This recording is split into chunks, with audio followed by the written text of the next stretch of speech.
Eto na lang. Ano ba to? Unwrap.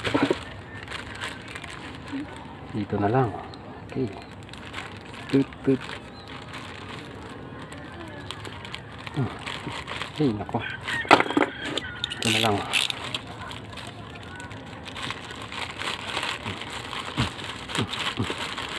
Tignan natin kung KTM nga ba itong tatak nito. Mamaya scam na naman to.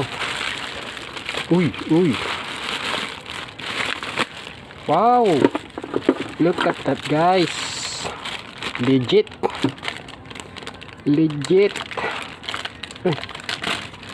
Wow, guys, kita nyo naman, oh.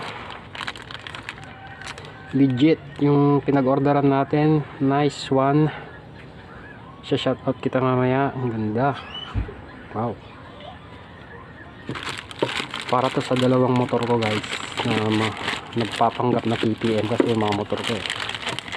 So ambisyoso naman tayo. So